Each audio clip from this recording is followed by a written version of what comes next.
As we all know, Prince Harry and Meghan Markle left the royal family many years ago. Now this changed a lot of things in their life, but one of the biggest aspects it changed was their financial situation, as they would no longer receive money from the English taxpayers. Now this appears to be why they've done so many interviews, released books, and started new brands, as it appears that they are on the brink of bankruptcy, and this is why. Harry and Meghan moved to California in June 2020, saying they wanted space to raise their son Archie, and then their daughter Lilibet was born there in 2021. Now the couple no longer have an official UK residence, and in early 2023 they were asked to vacate Frogmore Cottage, a property on the Windsor estate. Now in April 2024, documents filed to companies' houses listed the US as a country where Harry is usually resident instead of the UK. Now the change was dated to June 29, 2023, thought to be the date the couple formally left Frogmore Cottage. Now, as working royals, they received 95% of their annual income from Harry's father, King Charles, and the taxpayer-funded sovereign grant made up the other 5% of their money. Now, it said when they stepped down as senior royals, King Charles gave them a substantial sum to help establish their new life. Harry and Meghan then set up the Archewell Charitable Foundation and entered into a number of commercial arrangements with private companies. In March 2024, Meghan launched what appeared to be a new lifestyle brand, American Riviera Orchard. Now little is known about the new venture, but in April 2024, pictures of branded jam jars circulated on social media, suggesting that it may sell food products. Netflix did announce on April 11th that 2 new shows from Harry and Meghan are in the early stages of production. First will be a series curated by Meghan that celebrates the joys of cooking, gardening, entertaining, and friendship. The second will be about professional polo, shot at a championship in Florida, as film crews followed Harry around playing in a polo match this month. Now these productions are part of their deal the pair signed with the streaming platform in 2020, where they released their documentary Harry and Meghan, reportedly worth $100 million. Then Spotify signed a deal with Harry and Meghan in 2020, reportedly worth $20 million. Now after a long stretch of radio silence, the couple finally came out with Archetypes in 2022, a 12-episode podcast hosted by Meghan about women and the labels that try to hold women back. Now this partnership didn't last long though, as in 2023, Spotify and the royal couple said they had agreed to part ways. Now the pair reportedly didn't get paid the full $20 million because they didn't produce enough content. Now William and Harry received the bulk of Princess Diana's £13 million fortune when she died in 1997. In an interview, Harry told Oprah Winfrey that this money funded his family's move to the US. Now he's also thought to have inherited millions from his great-grandmother, the Queen Mother, but it is not known if he was left any money from Queen Elizabeth. Regardless, the pair lived such a lavish lifestyle, and with deals falling through and burning through inheritance,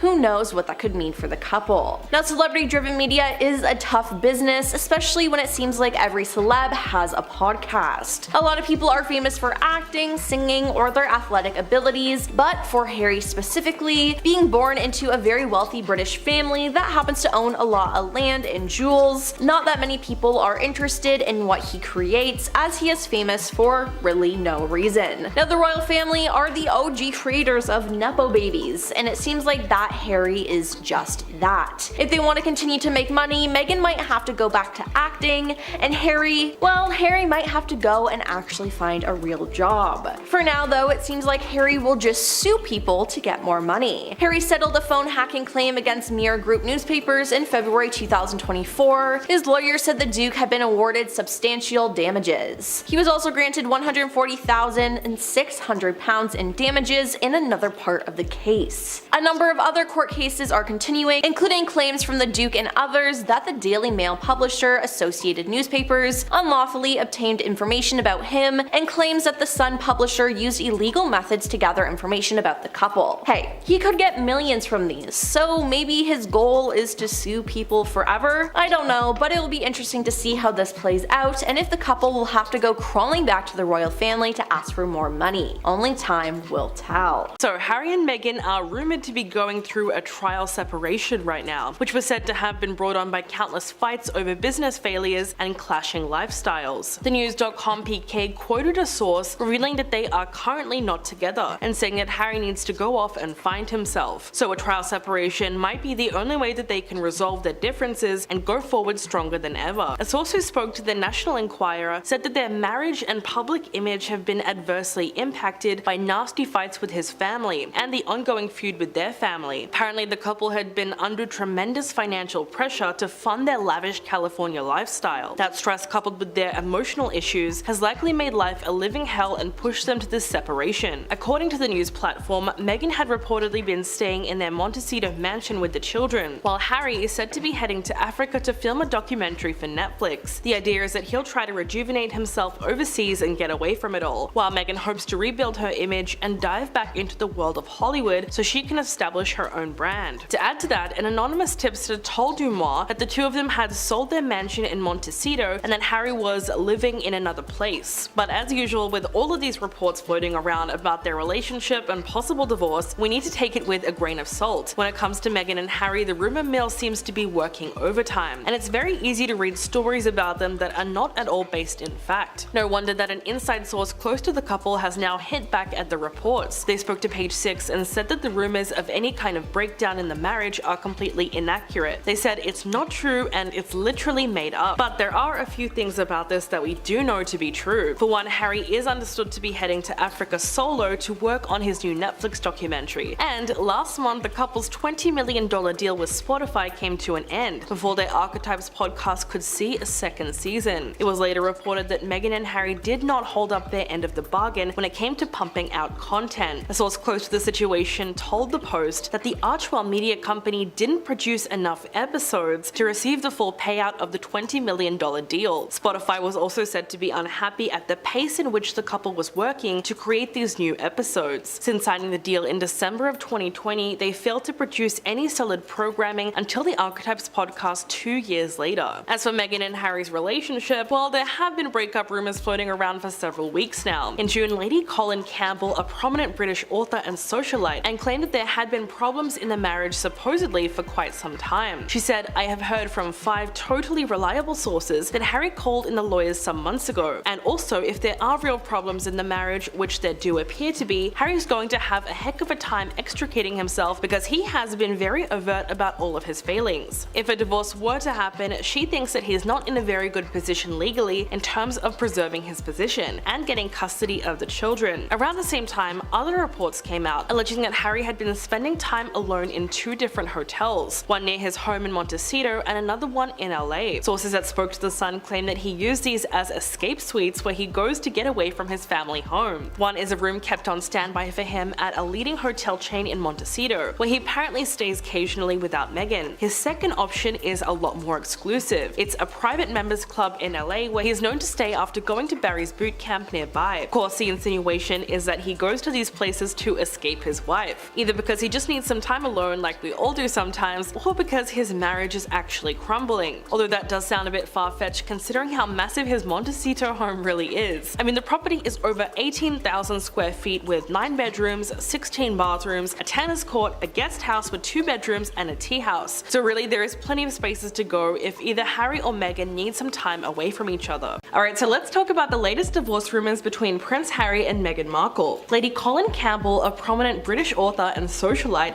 has commented on reports of a possible divorce. She spoke to GB News and claimed that there has been problems in the marriage, supposedly for some time. She said, "I have heard from 5 totally reliable sources that Harry has called in the lawyers some months ago. Also, if there are real problems in the marriage, which there do appear to be, Harry's going to have a heck of a time extricating himself because he has been very overt about all his failings. If a divorce were to happen, she thinks that he's not in a very good position legally in terms of preserving his position and getting custody of the children. There's no telling if any of that is actually happening now, as this information doesn't necessarily match up with their public face. But this news does come on the back of reports that Harry has been spending time alone in 2 hotels, one near his home in Montecito and another in LA. Sources that spoke to The Sun claim that he uses these as escape suites, where he goes to get away from his family home. One is a room kept on standby for him at a leading hotel chain in Montecito, where he apparently stays occasionally without Meghan. His second option is a bit more exclusive.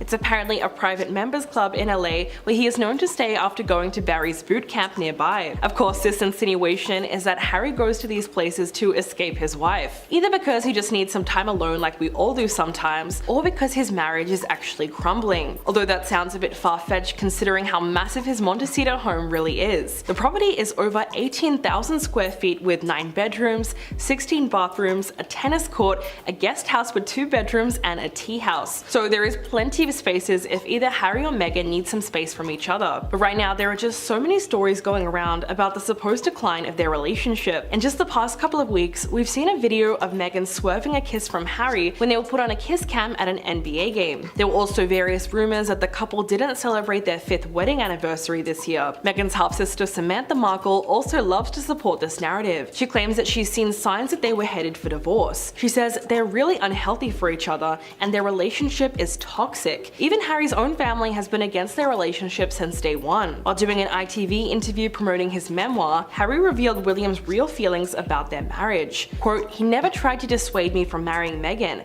but he aired some concerns and said, 'This is going to be hard for you.' And to this day, I don't truly understand what part he was talking about. Maybe he predicted what the British press's reaction was going to be." So his brother wasn't a fan of their relationship from the jump. It's safe to say that most people blame the couple's problems solely on Meghan. She was blamed for their decision to leave the royal family, which is why it's called Megxit. This is something that Harry has addressed in his Netflix documentary last year. He said, "How predictable that the woman is to be blamed for the decision of a couple." He insisted that it was his decision and she never asked to leave. He said he was the one who took it upon himself to start that process. So there was always a lot of misogyny involved when it comes to placing the blame. But the real reason people want them to split up is because they fundamentally do not believe that Meghan is right for Harry, and a divorce would completely validate those feelings. At the same time, the couple have also done everything they can to push their relationship into the spotlight. So it's no wonder that people are so invested. All their Netflix ventures and media projects have made it into a bit of a soap opera, and they've really tried to paint their romance as a fairy tale. So that's created something that not even they can live up to. A real relationship has its highs and lows, and the only time we really get a sense of this is in Harry's memoir, where he describes one of their nasty fights. He confessed that he snapped when a conversation with Meghan took an unexpected turn. He remembers becoming disproportionately sloppily angry with her, and he spoke to her harshly enough that he said everything in the room came to a stop. After that, Meghan calmly let him know that she would never stand to be spoken to like that, and she asked him who he learned it from. In the book, Harry then calls this a light bulb moment,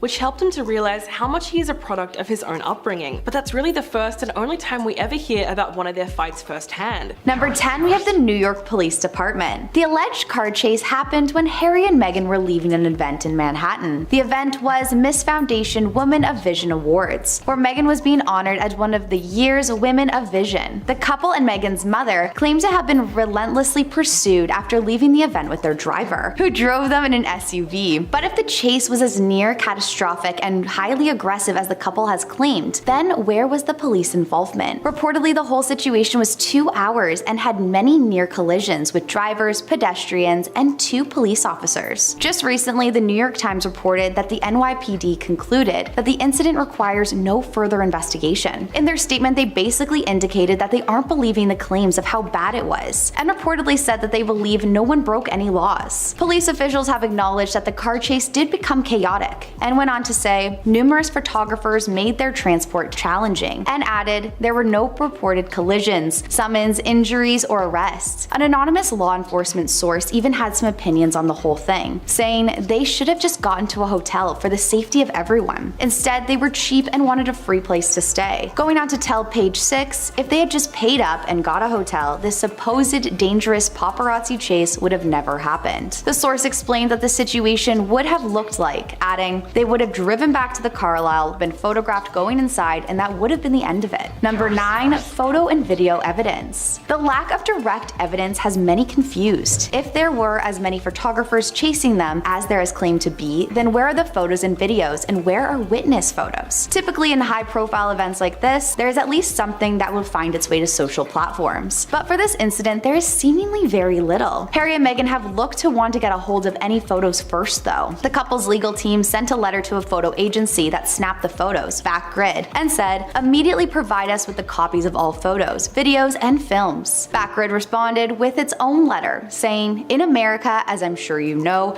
property belongs to the owner. Third-party parties can't just demand it be given to them, as perhaps kings can do. The shade really doesn't go unnoticed. The photo agency didn't stop there though, and stood by their photographers. In a statement released regarding the incident, they said they had no intention of causing any distress or harm, as their only tool was their cameras. A few of the photos even show Meghan Markle smiling in the cab. Could this be why Harry and Meghan wanted to get a hold of the photos first? Number 8. Witnesses. Seems like many witnesses don't feel the car chase was quite as dramatic as Harry and Meghan and their team are making it out to be. A photographer who was on the scene at the time told People that it is sensational to even describe the car chase as near catastrophic. The photographer said, "Nobody got a ticket or arrested. I don't see how it was near catastrophic other than a crazy hyperbole." Another source added, "At any point they could have gone to a police station or pulled into a garage." The photo agency Backgrid even claimed that it was Harry and Meghan's security escort who was driving erratically. They said the photographers report that one of the 4 SUVs from Prince Harry's escort was driving in a manner that could be received as reckless. Going on to say the vehicle was seen blocking off streets, and in one video it is shown being pulled over by the police. We do want to point out that according to photographers present, there were no near collisions or near crashes during the incident. Harry and Meghan have also claimed that the ordeal was 2 hours long as they were chased throughout the city, but a high-ranking source just doesn't agree. They revealed there were no collision reports or 911 calls, and the chase definitely wasn't 2 hours. Number 7. Security lawsuit. Could the timing of this situation just be a little too coincidental? Harry has had various problems over the years with security and the media, but more recently he has been in a legal battle for permission to pay for his own police protection in the UK. Harry sued the UK Home Office for a ruling that private individuals who have been denied police bodyguards should not be allowed to pay for them to be reinstated. Harry was stripped of his taxpayer-funded security when he decided to quit as a working royal back in 2020, and has been looking to get this reinstated ever since. But could this denial of paying for police protection force Harry and Meghan to feel that they had to prove they needed it with the car chase? The timing of this paparazzi story and the filing of the lawsuit has definitely struck up some suspicions. Number 6. Diana. The car chase is definitely similar to the heartbreaking story that we've heard before involving Harry's mother, Diana. Back in 1997, Diana and her boyfriend were in a black Mercedes when their driver tried to get away from a swarm of paparazzi. He hit a pillar in a tunnel, and unfortunately all 3 individuals in the car did pass away. Harry has been outspoken about his feelings towards the photographers who caused the crash. In the documentary Diana 7 Days, Harry said, "One of the hardest things to come to terms with is the fact that the people who chased her into the tunnel were the same people that were taking photographs of her while she was still passing away in the back seat of the car." Harry reportedly told his friends after the fact that this is the closest he's ever felt to understanding what his mother went through. Meghan's half-sister Samantha even has some thoughts on this and insists that Meghan has an eerie obsession with the late Princess Diana. Samantha appeared on GB News after reports came out about the car chase. She said, "From the stories of wearing Diana's perfume on their first date, to being seen in photographs mimicking her every move, to reportedly even channeling Diana and putting her hands on stones, I think there seems to be an obsession." Samantha went on to say, "Let's not forget the lifetime drama escaping the palace, when at the end she is depicted dying similarly to how Diana did. And if that's not a little bit eerie and that's not a little bit obsessed, then please tell me what is." Samantha shared her belief that this is all in order to invoke Diana passing. She shared her speculation saying, "Princess Diana is being evoked for convenience seemingly every time Harry and Meghan don't get their way or they want a PR opportunity." Number 5. New York traffic. With New York being full of traffic, it has many speculating how legitimate a full-on chase claim really is. Whoopi Goldberg made her opinions known during a segment on The View. She said, "When you use that kind of verbiage, know your credibility will be cut in half, because New Yorkers will say nobody moves that fast." Going on to say, "I think people know that if it was possible to have car chases in New York, we'd all be making it to the theater on time." This car chase also led TikTokers to take to their social media to show how difficult it really would be to have a car chase in New York. In one video, a TikTok user shows a typical New York street filled with traffic. One person commented, "They could have gotten out of the car and ran faster." And another added, "Every man, woman, and child carries a phone, but no videos of this for 2 hours. Sure." Number 4. Switching cars. The switching of cars definitely had a few people suspicious, with many people questioning why would they leave the safety of their SUV to get into a random taxi. Reportedly, the paparazzi drove on the sidewalk, ran red lights, and drove the wrong way on a one-way street during the whole of the chase, according to TMZ. There were 6 vehicles allegedly following them with blacked out windows. The police ended up intervening scene and led them to a police station as reported by the Associated Press. After staying there for approximately 15 minutes, they left in a taxi. This left a few social media users concerned as to why they would leave their car for a cab, rather than being escorted in their own car by police to their destination. Instead, after 10 minutes in the first cab ride, the security official that was accompanying the couple and Meghan's mother asked the driver to return to the original location. But after a garbage truck blocked the path, one of the royals insisted they return to the police station. A video posted by TMZ showed the couple in a cab, stuck in traffic and being photographed. The cab was then finally escorted by the NYPD along with flashing lights to their final destination. But it does leave more questions though, because why would they need to switch cars in order to outrun the paparazzi? Why didn't they just ask the police escort in the first place? Number 3, the other royals give no comment. With the event looking like it is nearly history repeating itself, many look to the palace to give a statement. But with the royals refusing to comment on anything Harry or Meghan does, it looks like this situation was no exception. When Us Weekly asked the palace for a statement, they simply responded by saying, "This is not something we're commenting on." Considering how similar this event was to the 1997 car crash, many were expecting more of a reaction from the other working royals, but it looks like this will never come. One social media user commented on this and said, "The palace knows that no comment is a comment." Another added saying, "The decline to comment from the royal family is loud." Number 2, Sympathy. Another speculation that this car chase could be more exaggerated than it really was is that Harry and Meghan could be looking for sympathy, considering their mixed reviews in the media. The couple has done various interviews and Netflix specials that have shown viewers a look into their life as a modern royal. But with Harry's tell-all memoir, the couple gained a label as being a bit controversial. In the memoir, Harry claims that his brother William physically attacked him, as well as accusing his father, King Charles, of being selfish. Though a few saw this book as being informative and even humanizing the royal family, other readers thought that he was just sharing a little bit too much and not making himself look good in the process. With one reader even saying, "Harry is now just as entitled as the others." With this and the fact that he just recently attended King Charles' coronation solo, could the couple be exaggerating the situation in order to gain back some of their fans? Number 1, the taxi driver. In order to get away from the paparazzi, Harry, Meghan, Meghan's mother, and the security personnel all hopped into a cab. So what does the cab driver who was in the chase have to say about this whole incident? Chris Sanchez, who is a member of the couple's security team, said, "I have never experienced anything like this. What we were dealing with was very chaotic. There were a dozen vehicles. It could have been fatal." But it doesn't seem like the taxi driver, Mr. Singh, agrees. He shared to the Washington Post, "They kept following us and they were coming next to the car. They took pictures as we were stopped and they were filming us." Going on to say, "I don't think I would call it a chase. I never felt like I was in danger. It wasn't like a car chase in the movie. They were quiet and they seemed scared, but it's New York, it's safe." He revealed that the entire journey with the group only lasted about 10 minutes. Mr. Singh also explained that the paparazzi weren't being aggressive, sharing, "They were behind us. I mean, they stayed on top of us, but that was pretty much it. It was nothing more. They kept their distance." Number 10, the coronation. Though King Charles's coronation isn't until May the 6th, it hasn't stopped speculation as to what might occur at the royal event. After facing massive criticism since stepping down from their royal duties 2 years prior, the couple have now been warned about attending the upcoming coronation. Nigel Farage, a political commentator, has revealed that he would rather they didn't come at all. He spoke to Fox News about his thoughts on the matter and said, "We are so sick to the back teeth of this whining couple. This couple forever tells us they want privacy while they do Netflix and write films. We are sick to death of them." Nigel didn't stop there and admitted that if he believes they come, the people in the streets of London will boo them. It does look like they got a royal invitation though, as a spokesperson for the couple said, "I can confirm the Duke has recently received email correspondence from His Majesty's office regarding the coronation." They also added how they are still considering attending the event or watching from home like the rest of the general public. A few fans of the British royal family have revealed how upsetting it would be if Harry didn't attend for his father, leaving a few to speculate if he will come by himself for support. The spokesperson for the couple spoke to the Sunday Times and said, "An immediate decision on whether the Duke and Duchess will attend will not be disclosed at this time." So I guess only time will tell for this one, but from our end it looks like a little bit of a lose-lose situation. Number 9, Time Magazine. In 2021, Harry and Meghan were featured in Time Magazine's 100 Most Influential People, and to mark this accomplishment, they were featured on the cover. In the magazine, the couple were praised for their compassion for people they don't know. The photo on the cover shows Harry in an all-black outfit and Meghan wearing all white. Many think that the photo is very powerful, whereas others feel very differently, seeing how heavily airbrushed they look. One fan wrote, "They look different from the usual heavily airbrushed picture there. This is sending out the wrong message." Another person said, "This this is the weirdest photo. And also other people have been speculating that it looks like CGI. Though many couldn't get over the seemingly awkward picture, a few were left wondering what they were influencing at all. One Twitter user wrote, "Funny if it wasn't not ridiculous. Harry and Meghan have zero influence outside of America. Please do some research next time." Looks like we can consider this one more of a virtual type of boo. Number 8, the handshake. Although not quite a loud boo from a crowd, this had to be an awkward silence. A clip which has been shared all over social media shows a pretty uncomfortable moment between Meghan and a fan of the royals. The clip shows a woman who refuses to put her hand out when Meghan came along to shake it. She then turned her head away from the Duchess entirely. This happened at Windsor Castle just after Meghan and Harry were joined by Prince William and Kate Middleton for a walkabout. The group of 4 were walking and greeting the public that came out to show their respects for the late Queen, when Meghan was so clearly snubbed. Seemingly unfazed, she moved on with the rest of her greetings, but we can see that the woman giggled about the incident afterwards with her friend. The woman looks to have company in her dislike of Meghan. In a polling done by Newsweek late last year, Meghan was liked by 27% of Americans and disliked by 44%. Definitely not ideal for the couple who have been struggling in the public eye for quite some time. Number 7, Germany. Harry and Meghan made their way to Dusseldorf, Germany in September of 2022, all to promote the Invictus Games. The games are a competition for wounded, injured, and ill-service personnel and veterans. The couple arrived at the City Hall and were welcomed by the mayor as well as hundreds of fans, mostly cheering, but unfortunately not all of them were happy to see them. A few royal fans have claimed that many attendees in the audience were booing at the pair. Not long after these accusations circulated, a video made its way to social media showing the alleged booing. Although it can't be confirmed if this clip is authentic, it seems many wouldn't be surprised if they were booed on arrival. Number 6, the book release. Prince Harry came out with a tell-all memoir, Spare, and it quickly became the UK's fastest-selling non-fiction book ever. But is all publicity really good publicity? The memoir has been labeled as pretty controversial because the prince claimed that his brother William physically attacked him and accused his father King Charles of being selfish. Although a few people saw this book as being informative and even humanizing the royal family, other readers thought that he was sharing way too much and making himself look good in the process, with one reader even saying Harry is now just as entitled as the others. During a promotional tour for his book, outlets began making up nicknames for the PR push, calling it Me Tour or the Wine Tour, leading an expert to believe this whole situation is the final nail in the coffin for his family relationships. And with William's alleged reaction, it looks like he could be right. A source told Us Weekly earlier this year that William was absolutely horrified by what was written about him. They said, "William doesn't even recognize his own brother anymore. He wants to believe that there's hope for peace down the line, but it's hard. By exposing most of your secrets to the world, it really doesn't leave you with many places to hide." Number 5, Thanksgiving Jubilee. The Queen's Platinum Jubilee celebrations in June of 2022 were in honor of her 70 years on the throne. It was really a royal affair. With all the big names in attendance, Harry and Meghan decided on making their appearance pretty short and sweet and attended just one of the events. They didn't even join in on the reception afterwards with the rest of the royal family. The fact that they skipped out on the reception is probably because of their icy welcome at St. Paul's Cathedral. This was the first public appearance that the couple made with the royal family in 2 years, after they stepped down as senior members of the monarchy. The crowd appeared to be booing as Harry and Meghan were leaving the church service. Not only that, but many speculated that they also didn't interact with Kate and William during the day, regardless of being in the same room. A source said, "At the moment, it doesn't look likely that Harry and Meghan and William and Kate will meet up separately during the Jubilee celebrations." A few people have speculated that the videos which show the booing could have been doctored, with some fans believing the boos were for Boris Johnson instead. But let us know what you guys think. Number 4, the Netflix special. The docuseries Harry and Meghan was one of the most anticipated shows of 2022. The series starts by saying this is the first-hand account of Harry and Meghan's story, told with never-before-seen personal archives. But the members of the royal family declined to comment. The whole thing really shows a close-up look at royal life and most likely caused some intense reactions at the palace. A source close to the couple said to the press, "These are two people who really love each other and who have respectively given up everything at different points to be together." Though it shows some pretty cute family moments, it also dived into what Harry refers to as a dirty game, which is going on between the press and the palace. This left some viewers confused because it seemed like he was only inviting the media in more by coming out with this series. One fan shared on TikTok, "I felt like this entire documentary was about how famous you are. It was relentless. If you're being trolled by the media, the royal family gives you advice to say nothing, because that's the advice most famous people are given." Although some fan reactions were pretty similar to a full-on crowd boo, you can probably imagine the palace's reaction was even worse. Though the royal family has has declined to comment, it appears that they knew what the series entails. A source close to William and Kate revealed that the couple is refusing to watch the Netflix special, but is having aides watch it instead. They said it will take a long time before there is harmony between the brothers. There is a lot of anger there. As for the dad though, he is looking to be more forgiving. A royal household source said, "The door is always open when the king is concerned. He would certainly rescue the situation if he could. He would love this to stop." With mixed reviews all around, you can only assume how tense those family phone calls would have been. Number 3, National Television Awards. The NTS is a star-studded event which is attended by some of Britain's biggest stars. Harry and Meghan attended the event in September of 2021, and it all seemed to be going very well, and a TV moment montage began playing for the audience. The video featured Meghan, and there was allegedly an immediate booing throughout the arena. A celebrity source who asked not to be named said, "When the clip came up of Meghan, there were boos from the audience. Some shouted out and there was laughing." The source continued by saying, "There were a few embarrassed faces. Sadly, Meghan was obviously not too popular on the night. The booing was left out on the live stream for those at home, but with many confirmations that it did actually happen, it had to be a pretty awkward experience." Number 2, Manchester Hall. Harry accompanied Meghan in Manchester for her speech at the One Young World Summit at Bridgewater Hall just last year, but the two got a pretty cold welcome and were booed when Harry and Meghan got out of their car. The Duchess was there to give a speech on gender inequality to an audience of about 2,000 people. She shared in her speech how she was overwhelmed by her opportunity during her first appearance at One Young World in 2014. She said, "I was the girl from Suits, and I was surrounded by world leaders, humanitarians, prime ministers, and activists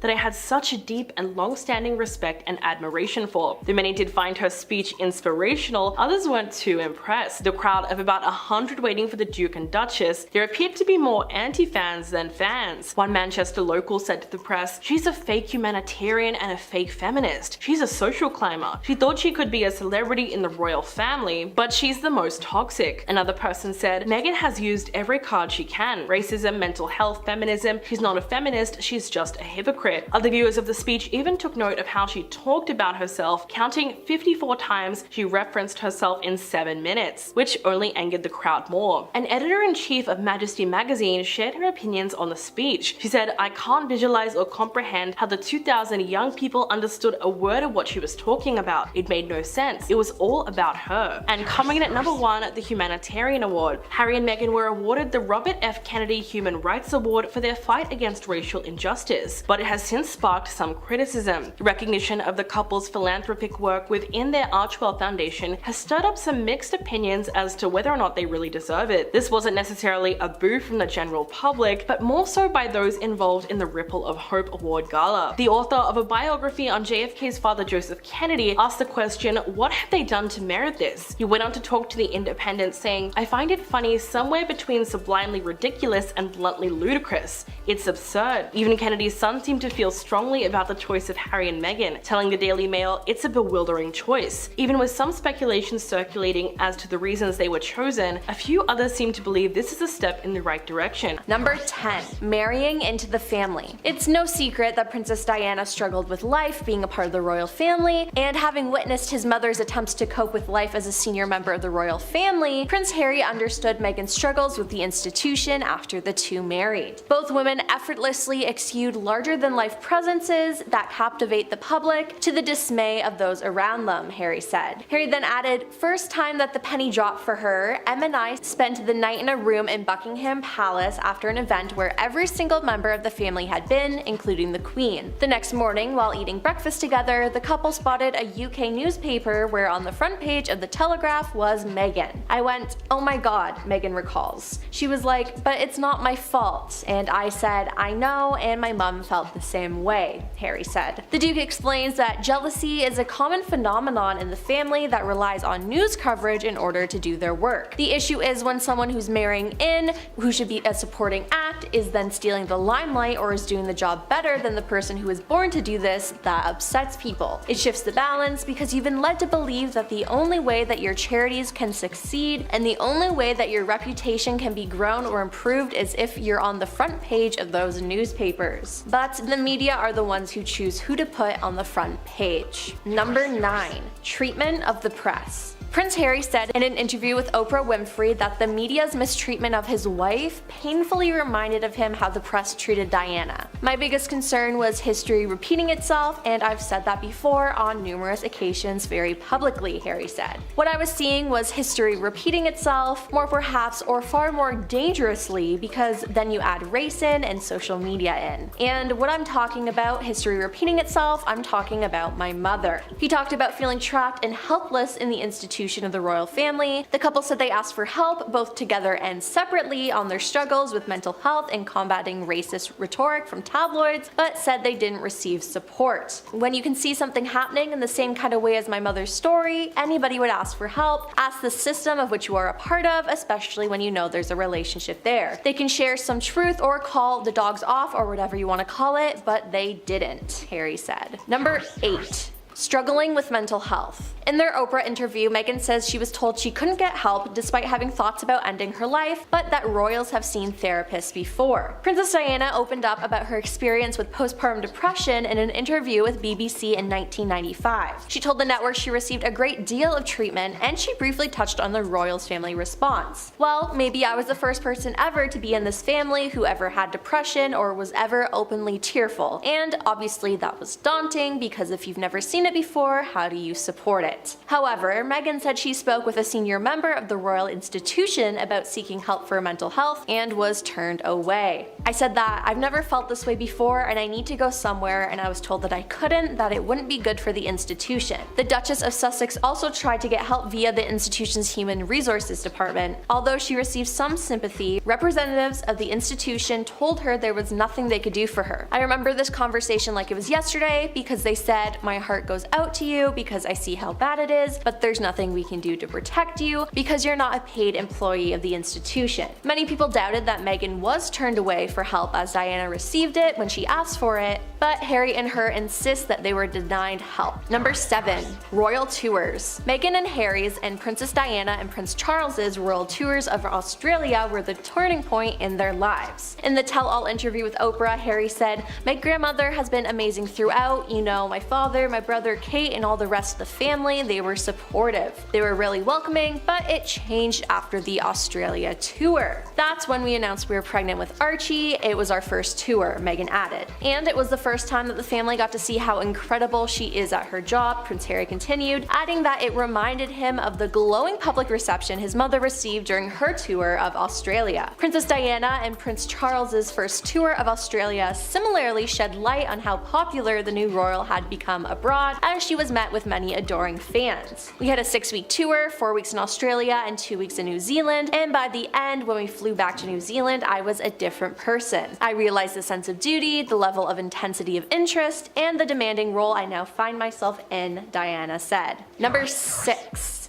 Being driven away by the media. Harry also opened up about being scared for the future of his wife, sharing his concern at the time and referring to the paparazzi's harassment that ultimately resulted in the tragic death of Princess Diana. "I was terrified of her being driven away by the media," Harry admitted to the viewers in their documentary. He previously talked about it during his Apple TV Plus series, revealing that his biggest regret is not making more of a stance earlier on in my relationship with my wife. History was repeating itself. My mother was chased to her death. Number 5. Both entered marriages as non-royals. Before announcing her engagement to Prince Harry and joining the royal family, Meghan was an actress and ran her own lifestyle blog. However, not only did she enter a relationship with Prince Harry as a non-royal, she claims that she knew very little about the royal family as a whole or what being a working royal actually entailed. "I didn't grow up knowing much about the royal family. It wasn't something that was a part of the conversation at home. It wasn't something we followed," she told Oprah in March 2021. Now, Princess Diana grew up in an aristocratic family and had more knowledge of the royal family, but revealed that she had no idea what joining the royal family would actually entail and the support she would or wouldn't have. Number 4.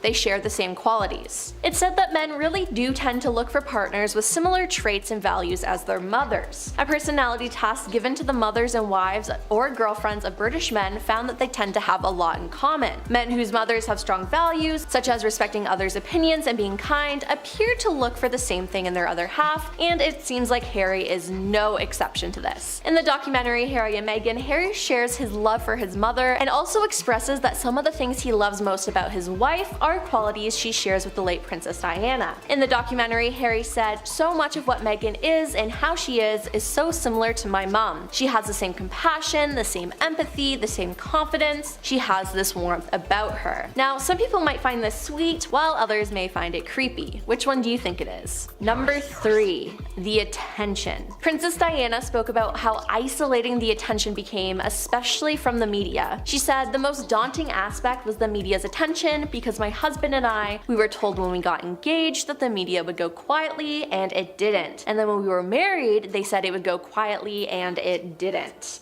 The princess also spoke about the part the media attention played in the dissolution of her marriage, saying, "The pressure on us both as a couple with the media was phenomenal and misunderstood by a great many people. There were 3 of us in the marriage, and the pressure of the media was another factor, so the two together were very difficult." In Harry and Meghan, the couple spoke about the intense media pressure they had faced, and Harry likened Meghan's treatment to that his mother had endured. "To see another woman in my life who I loved go through this feeding frenzy, it's hard. It's basically the hunter versus the prey," he said. Now, in 2016, Harry released a statement confirming he was dating Meghan, but slammed the press coverage surrounding her and their relationship. The couple later filed multiple lawsuits against the British press and halted cooperation with the tabloids. "I asked for calm from the British tabloids once as a boyfriend, once as a husband, and once as a father." He added that the primary reason for them leaving their royal roles was due to a lack of support and understanding from both the media and the royal family. Number 2. Royal exit to Princess Diana's death. While being interviewed by ITV, Harry said the reason why he had a royal exit with Meghan was due to him fearing that Meghan would end up like his mother if they stayed with the royals any longer. He said, "I do not want to be a single dad. I never want to be in that position. I never want to be in that position," referring to his mother's death in 1997 following a car crash. He reiterated, "I don't want history to repeat itself. I do not want to be a single dad, and I certainly don't want my children to have life without a mother or father." Harry has 2 children who he shares with Meghan, Archie and Lily. In 2020, they announced their plans to step away from their roles in the royal family, which made headlines. 1 year later, they confirmed that the decision was made permanent and they moved to California. They did this so they could get away from everyone and everything, as it was affecting their lives so much they couldn't take it. And number 1, history repeating itself. The docuseries premiere opens with Harry speaking about still feeling haunted by the memories of feeling helpless when his mother struggled with the tabloid media. "I always wanted to be normal as opposed to being Prince Harry, just being Harry," he says. "It was a puzzling life, and unfortunately, when I think about my mom, the first thing that comes to mind is always the same one, over and over again. Strapped in the car, seatbelt across, my brother in the car as well, and my mother driving and being chased by 3, 4, 5 mopeds with paparazzi on them. One of the feelings that comes up is helplessness, and that happened every single day until she died." After reflecting on his mother's tragic death and his pain-driven view of the UK media in the first episode, Harry talks about how similarities between his childhood and his adult life had rampantly crept up, especially in his relationship with his now wife Meghan. "We got followed, photographed, chased, harassed. The clicking of cameras and the flashes of the cameras makes my blood boil. It makes me angry and takes me back to what happened to my mom and what I experienced as a kid. Not just traditional media, but also social media platforms as well. I felt completely helpless," he said. Number 10. Family disapproval. While doing an ITV interview promoting his memoir, Harry revealed William's real feelings about their marriage. Quote, "He never tried to dissuade me from marrying Meghan, but he aired some concerns and said, 'This is going to be hard for you.' And to this day, I don't truly understand what part he was talking about. Maybe he predicted what the British press's reaction was going to be." So his brother wasn't a big fan of their relationship right from the jump. In Spare, Harry recounts what he says was a physical attack by William, and it was all because of his marriage to Meghan. He called her difficult, rude, and abrasive when he arrived at Nottingham Cottage, and Harry said he was already piping hot. It was then that William launched into a rant about Meghan and obviously had several complaints that he wanted to air. Harry then tried to defend her and told him that he was repeating the press narrative and that he expected better from him. He wrote that by this point he could start to see that William was not being rational, and the 2 men started shouting over each other, but his complaints reflected the basis of the conflict between Meghan and the royal family. Number 9. Meghan goes out without him. Interestingly enough, it seems like Meghan is more likely to be the one who wants to spend time apart from her husband. According to recent sightings, she's keen to leave Harry at home and party in California without him. Last month, British writer Petronella Wyatt tweeted, "Friends of mine who live near Harry and Meghan are always bumping into Meghan at parties these days. Strangely, she tends to leave Harry at home." In a second tweet, she wrote, "The Megs has become pally with someone from a very famous American family, whose wealth surpasses that of the Windsors." This is certainly an interesting idea, but it's not clear who she could be referring to. It's more than likely that Meghan has other celebrity friends that she likes to spend time with apart from Harry. They don't always need to be together, but in their busy lives, it's probably a good idea that they try to make time for each other. Their most recent date night was at an NBA game in LA, where they were captured in a kiss cam moment. The crowd cheered and encouraged them to kiss. As Harry appeared to lean in for a kiss, Meghan playfully turned away and clutched his arm. It was a little unlike them to avoid PDA, but we'll get more into that a little bit later. Number 8. Harry's secret hideout. Several reports have been going around alleging that Harry has been spending time alone in 2 hotels, one near his home in Montecito and another in LA. Sources that spoke to The Sun claim that he used these as escape suites where he goes to get away from his family home. One is a room kept on standby for him at a leading hotel chain in Montecito, where he apparently stays occasionally without Meghan. His second option is a lot more exclusive. It's a private members club in LA where he is known to stay after going to Barry's boot camp nearby. Of course, the insinuation is that he goes to these places to escape his wife, either because he just needs some alone time like we all do, or his marriage is actually crumbling. Although that sounds a bit far-fetched considering how massive his Montecito home really is. The property is over 18,000 square feet with 9 bedrooms, 16 bathrooms, tennis court, and a guest house with 2 bedrooms. So there is plenty of spaces to go if either Harry or Meghan need some space from each other. Number 7. Avoiding the spotlight. During a segment on GB News, it was said that Harry decided that he didn't want to be in the spotlight anymore and we won't be seeing very much of him. Meghan, on the other hand, is used to it and she does very well. It's been reported that they are going to stop making tell-all Netflix documentaries, publishing memoirs, and taking part in interviews that reveal the inner workings of the royal family, apparently because they have nothing left to say. One source that's close to them spoke to The Sun and said that that period of their life is over and there is nothing left to say, but they hope 2023 will be their year of reconciliation with the royal family. So basically they've said all they needed to say, and now they're hoping to lay low for a bit and rebuild some of these strained relationships that they left behind in the UK. This news is certainly interesting given just how much the couple have been criticized for insisting that they want privacy, but at the same time appearing in interviews and making allegations about the royal family. So it's possible that they have just realized that they can't keep talking about the royal family forever, and it's well and truly time to move on. Number 6. Celebrity obsessed. Broadcaster and comedian Tim Dillon recently said on his Tim Dillon Show that Meghan has been trying to get close to stars trying to get places, and was even begging them to hang out with her. He said all they want to do is hang out with celebrities. Quote, "I was at a party the other night talking to someone about these people, and it's just constant with them." He then went on to say that Meghan has been texting someone who was with him at the party. He said, "She was texting the person that I was with there. The point is they just won't stop these two. They're like low-grade reality stars trying to attach to anything." He then claimed that several people he was with at the party showed him text messages of Meghan begging them to hang out, revealing that they were having a good laugh at her expense. Some people reportedly branded her alleged behavior as sad. And then he added, "A lot of people at this party were like, we text her back and she's a duchess. But we've had enough." He did, however, say that he actually respected Meghan's hustle. Number 5. Taking time apart. Multiple reports have alleged that the couple were taking time apart, with Harry being ready to partake on a solo trip to Africa for a new documentary. On July 18th, Radar Online revealed that the couple were taking time apart in order to rebuild their marriage and save it from divorce. Shockingly, that is not the only outlet that has addressed the situation. The Spanish newspaper El Heraldo reported that Meghan Markle filed an $80 million demand to ensure that her children remain on American soil. It's also been said that King Charles is ready to intervene should the royal couple ever decide to divorce. He's reportedly willing to welcome Harry along with his grandchildren Prince Archie and Princess Lilibet. It all comes after Radar Online quoted insiders who said Meghan and Harry were trying to figure out what hit them, but these reports were contradicted by their representatives, and a friend has already dismissed these rumors. The source close to the couple addressed the claims that they were splitting up and called them complete garbage. One of Harry's reps told Page 6, "This is not true, it's literally all made up." Number 4. Body language. Speaking to to the Mirror, body language expert Judy James said that while they have not been as tactile as they have been in public previously, some of their rituals are still alive and well. She said Harry and Meghan have been a walking testimony to marital bliss. Their face-gazing looks of mutual adoration and their inability not to touch, hug, stroke, or clasp hands with each other for longer than a few moments has always proved that however controversial their comments, their love was an ongoing success story.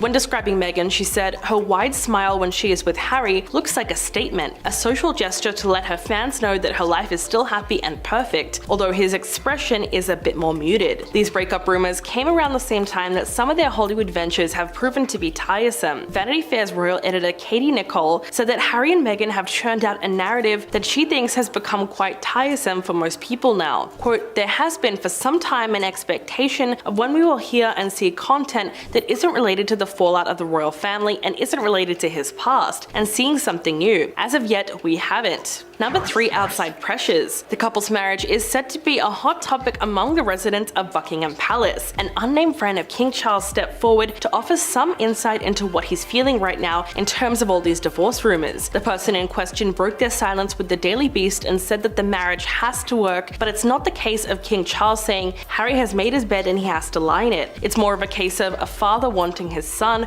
who he loves very much, to be happy and to have his wife and children in his life. Another revelation by an unnamed source said to be one of Prince William's friends had something similar to say. They said William and Kate had plenty of reservations about the marriage in the first place, precisely because they feared Meghan wasn't right for Harry. But what's done is done now, and now William, like everyone else in his family, just hopes it all works out. He said Harry returning to the UK and William trying to find him a job would be a nightmare. Not only that, but instead of celebrating their 5 years of marriage, it has been reported that Harry and Meghan are trying to overcome a little bump. Apparently they have not celebrated their most recent anniversary and have not shown any loving gesture towards each other for some time, something that makes the British media suspect a possible divorce. Number 2, Meghan avoiding Harry's kiss. Harry and Meghan were recently captured in a kiss cam moment at an NBA game in LA. They made a rare public appearance at the Crypto.com arena as they watched a basketball game between the LA Lakers and the Memphis Grizzlies. The couple smiled and laughed as they appeared on the big screen at the arena, and that footage was published in a YouTube video by The Telegraph. The crowd cheered and encouraged them to kiss, and Harry appeared to lean in for a kiss. Meghan playfully turned away and clutched his arm. They certainly seemed happy during the game, but it is a little unlike them to avoid these public displays of affection. So that moment had some people wondering whether or not their relationship was on the rocks. During their time as senior working royals, they would often kiss and hold hands in public. It was really what set them apart from other royal couples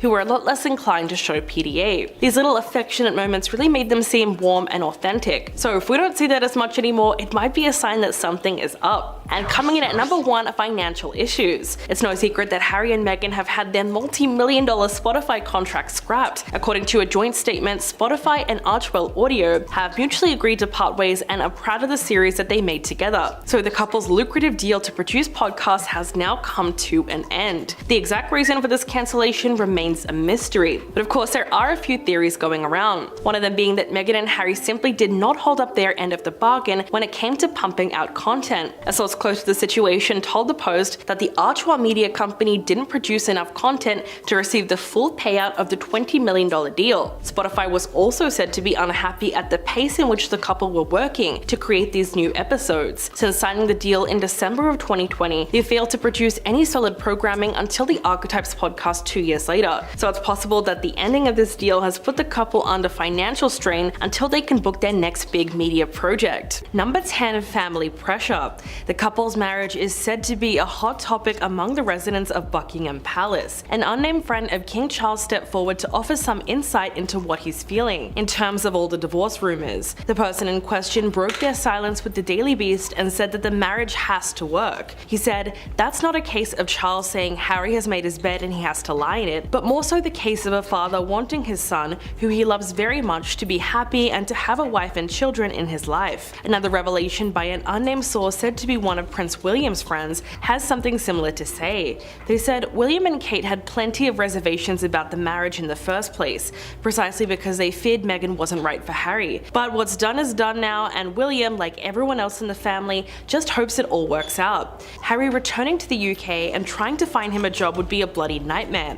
Instead of celebrating their 5 years of marriage, it has been reported that Harry and Meghan are now trying to overcome a little bump. bump. Apparently they have not celebrated their most recent anniversary and have not shown any loving gesture towards each other for quite some time, which is something that makes the British media suspect a possible divorce. Number 9. The car chase. The couple faced intense public scrutiny when they claimed to have gotten into a near catastrophic car chase after attending a recent awards ceremony. It's possible that this added level of criticism is what brought about reports of rising tensions within their marriage. At the time, their spokesperson released a statement saying, "Last night, the Duke and Duchess of Sussex and Miss Ragland were involved in a near catastrophic car chase at the hands of a ring of highly aggressive paparazzi. This relentless pursuit lasted over 2 hours and resulted in multiple near collisions involving other drivers on the road, pedestrians, and 2 police officers."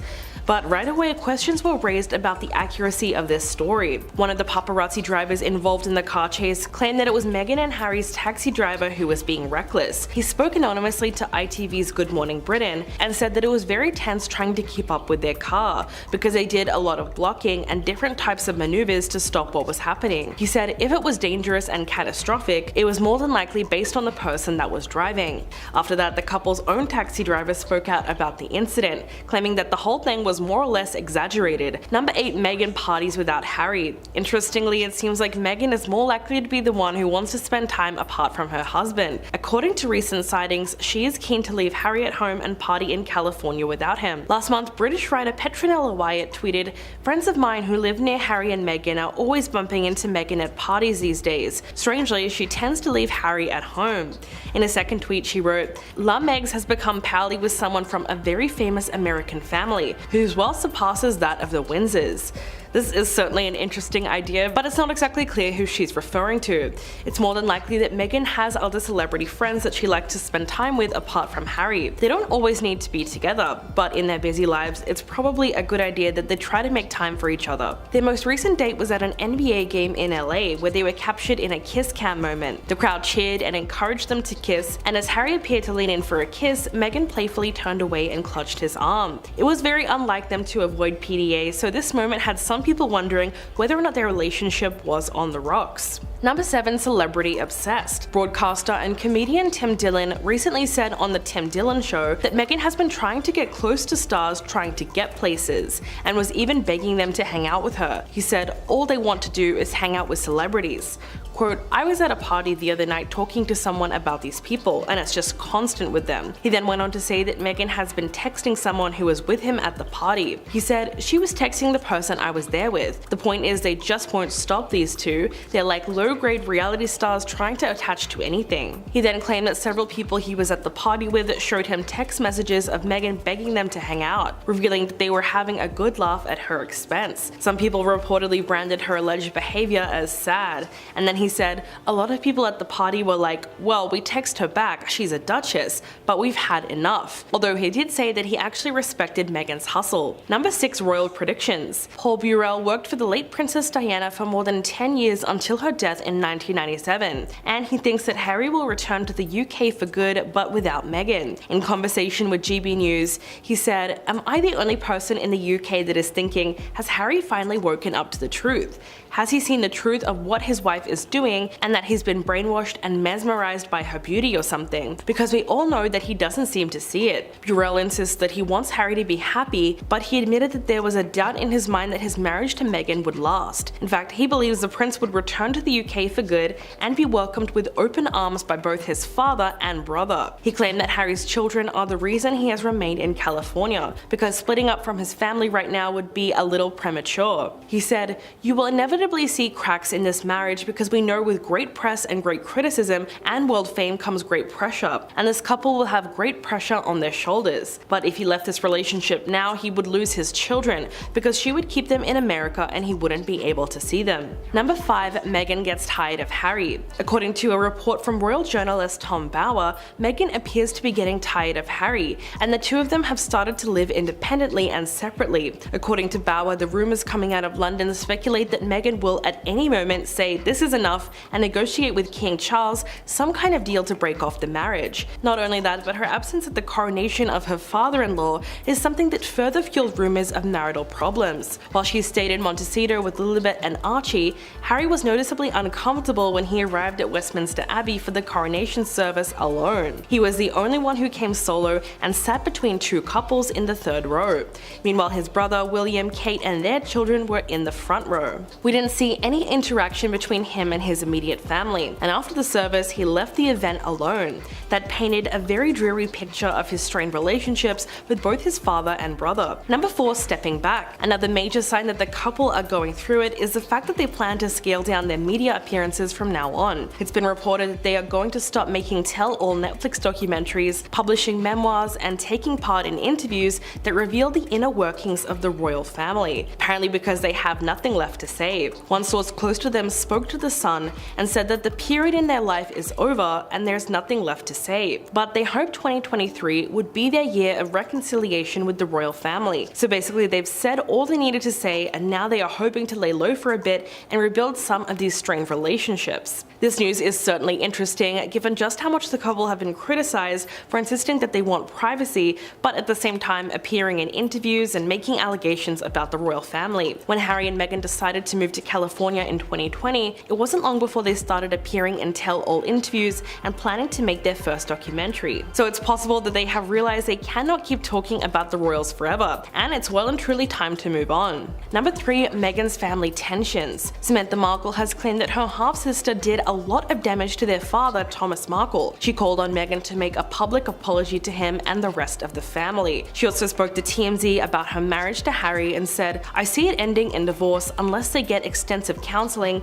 and can agree to work on being honest. I mean, nothing about any of this has been honest, and the damage to the royals has been massive, especially now." Meghan's half-sister has already claimed that the couple are heading towards divorce. She suggested Harry may already be questioning the marriage and predicted that it could get nasty until he starts dissenting or pulling back from her. Samantha has always been particularly vicious towards Meghan and would often make fun of the public scrutiny that the couple were already going through. For example, she called on them to go on an apology tour after they made accusations of racism within the royal family. This was right after their bombshell interview with Oprah Winfrey. Samantha took particular issue with this appearance because she felt that Meghan had attacked her character and humiliated her on a global scale. Number 2, exposed by staff.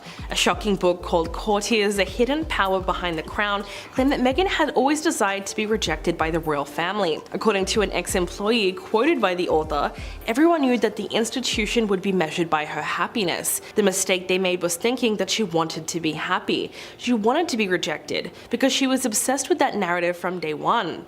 The book also suggests that Meghan was trying to create a trail of evidence to support her story being rejected. Several members of staff came out labeling her as a narcissistic psychopath and claimed that Harry and Meghan played them. Apparently they also refer to themselves as the Sussex Survivors Club after they stopped working for the couple. The book also delves into how the Duchess allegedly became obsessed with the victim story that served as the basis for Megxit, and apparently it's been her plan all along. And coming in at number 1, sick of being snubbed. Although Meghan and Harry are used to being snubbed by the royal family by now, it must be a little jarring when that also extends to their young children. Their daughter Princess Lilibet celebrated her 2nd birthday recently, and this year the family chose not to send their best wishes. Last year the official Twitter accounts for Charles, Camilla, William and Kate all wished Lilibet a happy 1st birthday. They celebrated the occasion with a family picnic at Frogmore Cottage, which fell around the same time as the Platinum Jubilee celebrations. But this year things seemed to be very different. There was nothing but silence coming from the royal family's 3 Twitter accounts, even from Princess Eugenie, who's said to be a very close ally of Harry and Meghan. This snub was also apparent on Prince Archie's 4th birthday last month, which fell on the same day as King Charles's coronation. Harry was briefly reunited with his family during the event, but there's no telling how this family strain has affected his relationship with Meghan, though it seems like they are getting absolutely sick of it.